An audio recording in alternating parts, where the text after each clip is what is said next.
Good evening. Today, our fellow citizens, our way of life, our very freedom came under attack in a series of deliberate and deadly terrorist acts. The victims were in airplanes or in their offices, secretaries, businessmen and women, military and federal workers, moms and dads, friends and neighbors. Thousands of lives were suddenly ended by evil, despicable acts of terror.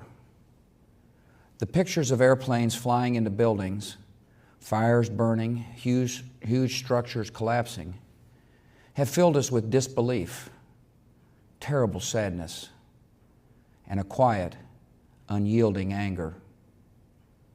These acts of mass murder were intended to frighten our nation into chaos and retreat. But they have failed. Our country is strong.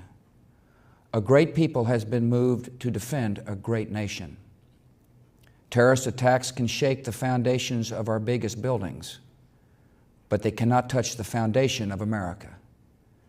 These acts shatter steel, but they cannot dent the steel of American resolve. America was targeted for attack because we're the brightest beacon for freedom and opportunity in the world, and no one will keep that light from shining.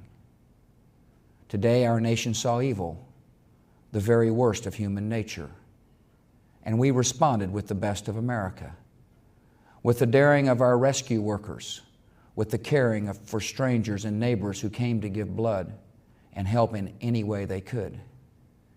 Immediately following the first attack, I implemented our government's emergency response plans. Our military is powerful, and it's prepared. Our emergency teams are working in New York City and Washington, D.C. to help with local rescue efforts. Our first priority is to get help to those who have been injured and to take every precaution to protect our citizens at home and around the world from further attacks. The functions of our government continue without interruption. Federal agencies in Washington, which had to be evacuated today, are reopening for essential personnel tonight and will be open for business tomorrow. Our financial institutions remain strong, and the American economy will be open for business as well. The search is underway for those who are behind these evil acts. I've directed the full resources of our intelligence and law enforcement communities to find those responsible and to bring them to justice.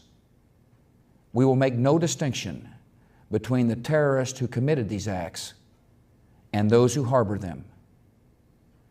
I appreciate so very much the members of Congress who have joined me in strongly condemning these attacks. And on behalf of the American people, I thank the many world leaders who have called to offer their condolences and assistance. America and our friends and allies join with all those who want peace and security in the world, and we stand together to win the war against terrorism. Tonight, I ask for your prayers for all those who grieve, for the children whose worlds have been shattered, for all whose sense of safety and security has been threatened. And I pray they will be comforted by a power greater than any of us, spoken through the ages in Psalm 23. Even though I walk through the valley of the shadow of death, I fear no evil, for you are with me. This is a day when all Americans from every walk of life unite in our resolve for justice and peace. America has stood down enemies before, and we will do so this time. None of us will ever forget this day,